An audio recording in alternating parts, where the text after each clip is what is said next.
Bonjour à tous, on se rejoint aujourd'hui pour l'épisode numéro 7 qui concerne les questions de santé générale.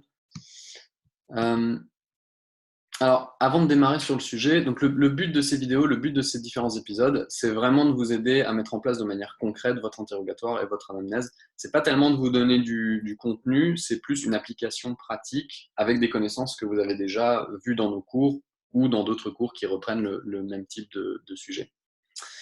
Donc juste avant de démarrer, je vais faire un peu de pub pour un nouveau groupe Facebook qui est ouvert il n'y a pas très longtemps, qui s'appelle Triage du patient, pathologie musculo-squelettique, qui est vraiment très intéressant, en fait, qui reprend pas mal de discussions. Là, on a une discussion sur les tests spécifiques de l'épaule. On a d'autres discussions sur des clusters de tests pour mettre en place pour mettre en évidence certaines pathologies.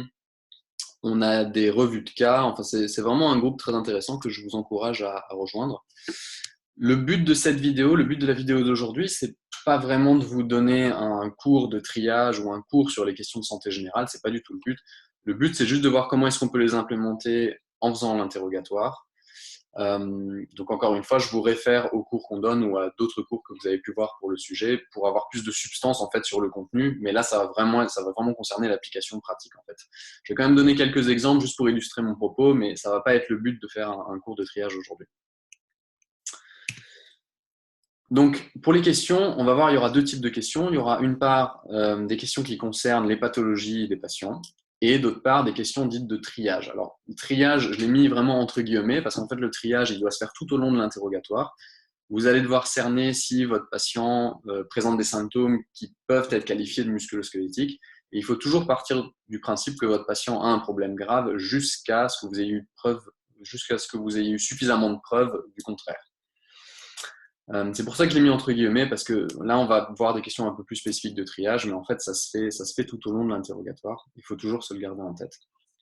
Donc, on va voir directement les questions ensemble. Donc, on est sur le même interrogatoire, on se situe ici, et là, on est sur les questions de santé générale. Il y a deux possibilités, ou vous pouvez l'écrire comme ça, ou vous pouvez l'apprendre par cœur et le réciter. Je pense que c'est pas mal d'apprendre par cœur parce que ça évite d'être trop dépendant d'un seul type de questionnaire. Mais après, si vous préférez avoir un guide visuel, ça peut aussi aider. Donc, je vais les prendre dans l'ordre et puis ensuite, je vais donner quelques exemples concrets. Donc, classiquement, je demande toujours, bon, vous n'avez pas de problème de cœur, pas de problème de tension, poumon, diabète, thyroïde, épilepsie, tuberculose ou VIH, histoire personnelle de cancer ou histoire familiale de cancer, ostéoporose, polyarthrite rhumatoïde, spondylarthrite ankylosante, psoriasis, donc ça c'est plutôt pour les pathologies rhumatismales. Consommation de cigarettes, consommation d'alcool par semaine, pour donner une idée, savoir si c'est un problème ou pas. Et donc ça va être les questions plutôt type pathologie. Bon, c'est pas tout à fait vrai pour ça, mais c'est plutôt des questions de type pathologie. Et ici, ça va plutôt être des questions de type triage. Donc vous pouvez demander au patient s'il a de la fièvre associée à ses symptômes, s'il y a des sueurs nocturnes, s'il y a du malaise, s'il y a une perte d'appétit, s'il y a une perte de poids aussi, que j'ai oublié de rajouter ici, mais classiquement, là, je le rajoute toujours ici. Je demande perte d'appétit, perte de poids. Et après, d'autres questions sur la santé mentale, s'il y a des antécédents ou une dépression en cours, par exemple, ou de l'anxiété, des crises de panique, n'importe quoi.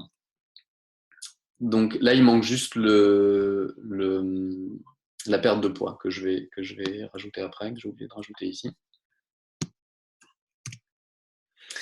Donc pourquoi poser ces questions? Alors, comme pour la médication, ce qu'on avait dit, c'est que ça vous donne une idée de l'état général du patient. Et ça, c'est vraiment important parce que plus votre patient a de comorbidité, plus il a aussi de probabilité d'avoir des problèmes musculo-squelettiques. C'est un secret pour personne, mais si vous êtes sédentaire, si vous avez des pathologies qui sont liées à la sédentarité, comme de l'hypertension, du diabète ou problème de cœur, eh ben, vous avez aussi plus de probabilité d'avoir une lombalgie, par exemple. D'accord? Donc, plus vous avez une bonne conscience de l'état général de votre patient, plus ça vous aide aussi à comprendre pourquoi il peut avoir certains types de pathologies ou de problèmes musculo-squelettiques et essayer de faire une corrélation comme ça entre ces différents facteurs.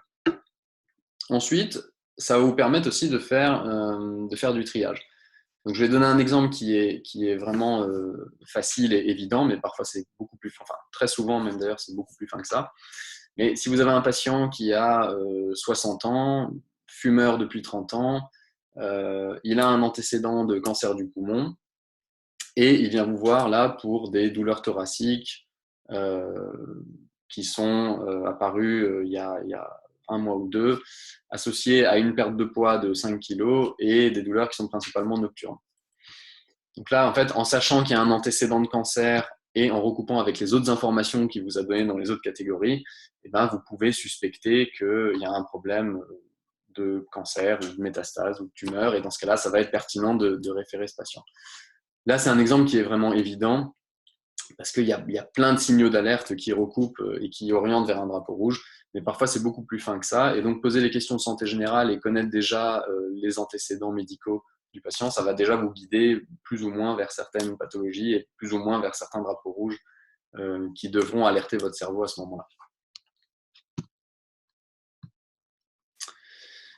Ensuite, ça va aider votre diagnostic différentiel. Donc là, je vais donner un exemple très concret, mais il y a certaines pathologies en fait, qui vous prédisposent à des problèmes musculo-squelettiques.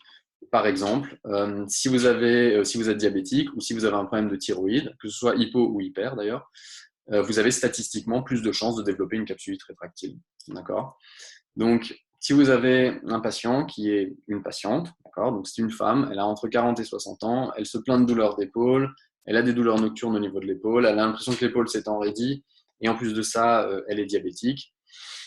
Bah, du coup, ça augmente votre suspicion que ce soit une capsulite rétractile. Le but, c'est pas d'avoir un test ou une information égale un diagnostic, mais c'est qu'en fait, en recoupant différentes informations, ça augmente votre probabilité d'avoir un certain type de diagnostic. Donc là, par exemple, chez cette patiente, bah, le fait de savoir qu'elle est diabétique ou qu'elle a des problèmes de thyroïde, eh ben, vous pouvez vous dire que ça la rend plus probable aussi d'avoir une capsulite rétractile. Donc ça augmente votre taux de suspicion.